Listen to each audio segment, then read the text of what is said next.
When Jesus had finished preaching to his disciples, he said to them, "You know that after 2 days the Passover is coming, and the Son of Man will be handed over to be crucified." Elsewhere, the chief priests and the elders of the people gathered in the palace of the high priest, who was called Caiaphas, and they conspired to arrest Jesus by stealth and kill him. But they said, "Not during the festival, or there may be a riot among the people." When it was evening, Jesus took his place with the 12, and while they were eating, he said, "Truly, I tell you, one of you will betray me." And they became greatly distressed and began to say to him, one after another, "Surely not I, Lord." He answered, "The one who has dipped his hand into the bowl with me will betray me. The Son of Man goes as it is written of him, but woe to that one by whom the Son of Man is betrayed. It would have been better for that one not to have been born." Judas, who betrayed him, said, "Surely not I, Rabbi." He replied, "You have said so." While they were eating, Jesus took a loaf of bread, and after blessing it, he broke it, gave it to his disciples, and said, "Take, eat, this is my body."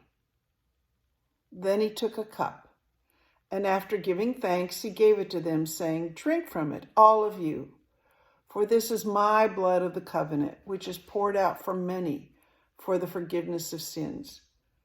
I tell you, I will never again drink of this fruit of the vine until that day when I drink it new with you in my Father's kingdom."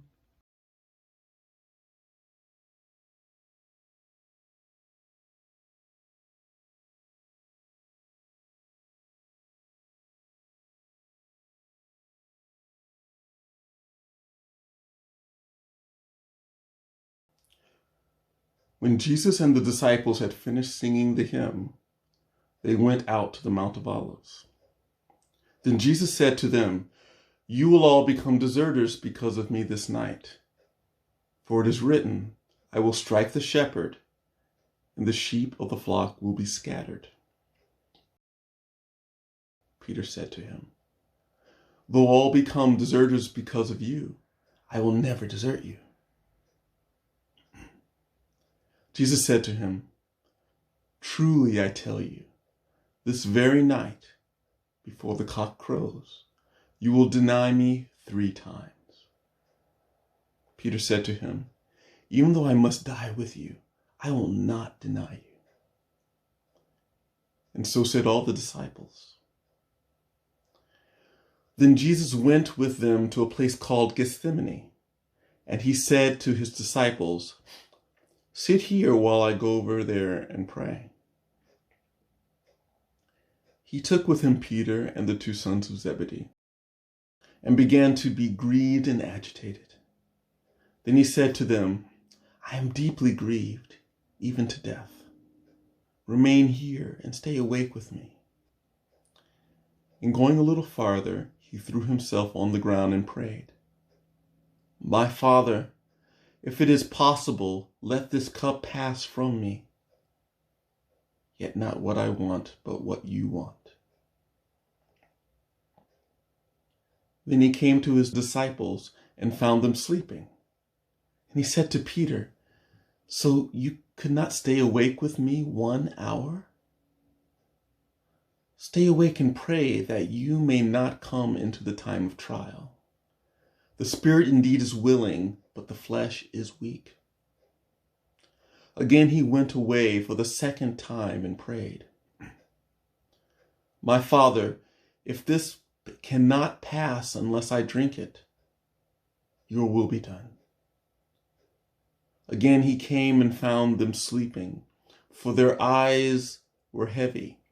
So leaving them again, he went away and prayed for the 3rd time, saying the same words. Then he came to the disciples and said to them, "Are you still sleeping and taking your rest? See, the hour is at hand, and the Son of Man is betrayed into the hands of sinners. Get up, let us be going. See, my betrayer is at hand."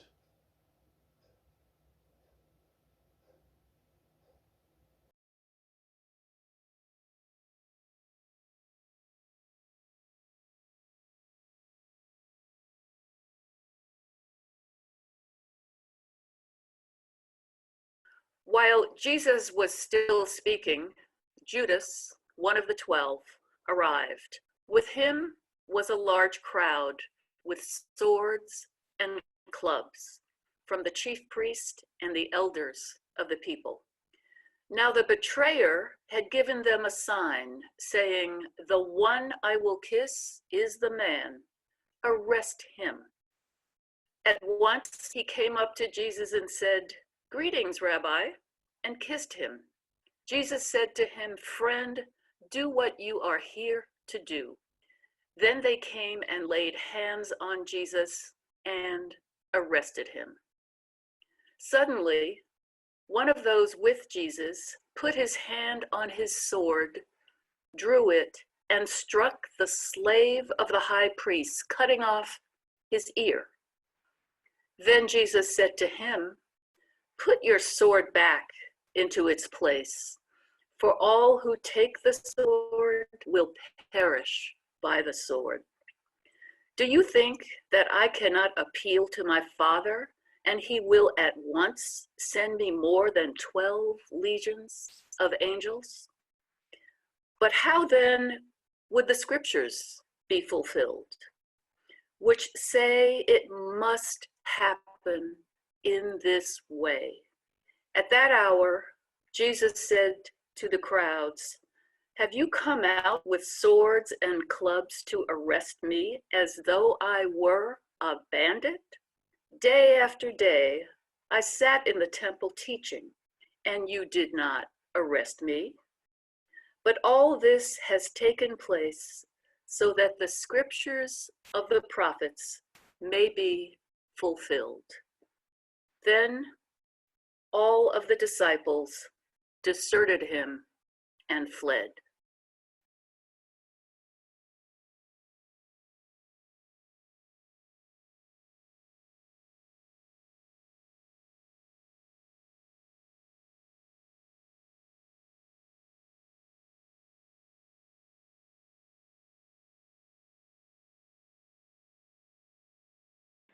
Those who had arrested Jesus took him to Caiaphas, the high priest, in whose house the scribes and the elders had gathered.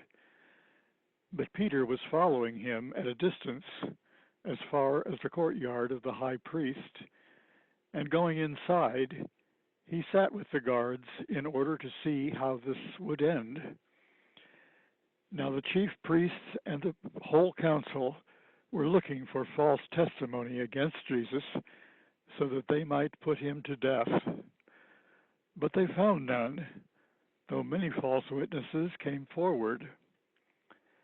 At last, two came forward and said, "This fellow said, 'I am able to destroy the temple of God and to build it in 3 days.'" The high priest stood up and said, "Have you no answer? What is it that they testify against you?" But Jesus was silent. Then the high priest said to him, "I put you under oath before the living God. Tell us if you are the Messiah, the Son of God." Jesus said to him, "You have said so. But I tell you, from now on you will see the Son of Man seated at the right hand of power and coming on the clouds of heaven." Then the high priest tore his clothes and said, "He has blasphemed. Why do we still need witnesses? You have now heard his blasphemy. What is your verdict?" They answered, "He deserves death." Then they spat in his face and struck him, and some slapped him, saying, "Prophesy to us, you Messiah. Who is it that struck you?"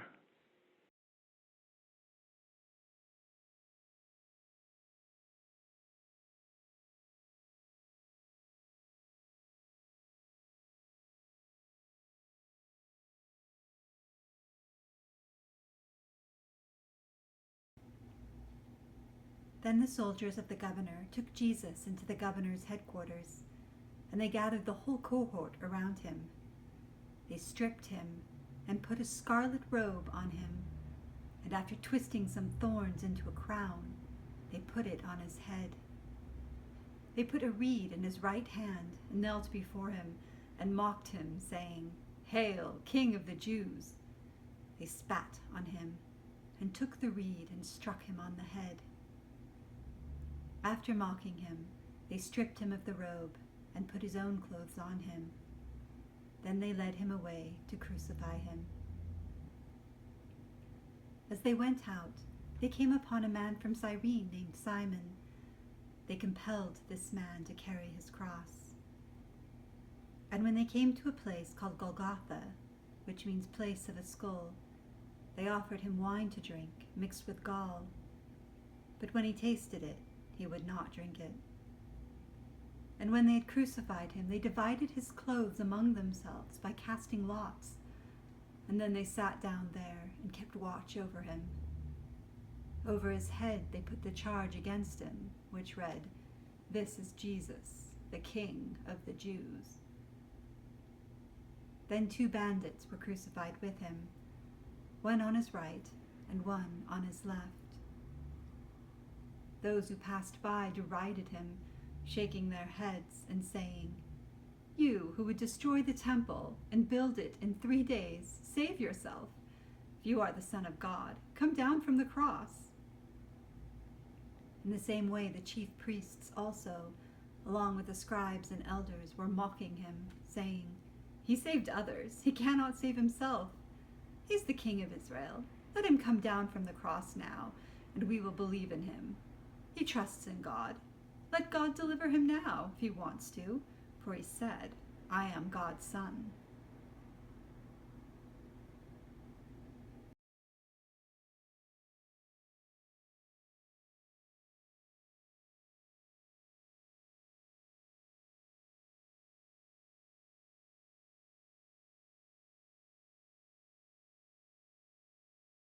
From now on, darkness came over the whole land until 3 in the afternoon.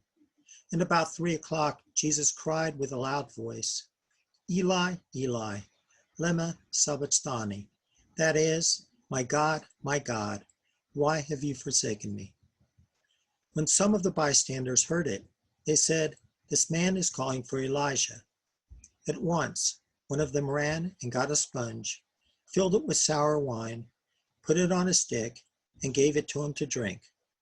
But the others said, "Wait, let us see whether Elijah will come to save him." Then Jesus cried again with a loud voice and breathed his last. At that moment, the curtain of the temple was torn in two from top to bottom. The earth shook and the rocks were split. The tombs also were opened, and many bodies of the saints who had fallen asleep were raised. After Jesus' resurrection, the saints came out of the tombs and entered the holy city and appeared to many. Now, when the centurion and those with him who were watching over Jesus saw the earthquake and what took place, they were terrified and said, "Truly, this man was God's Son."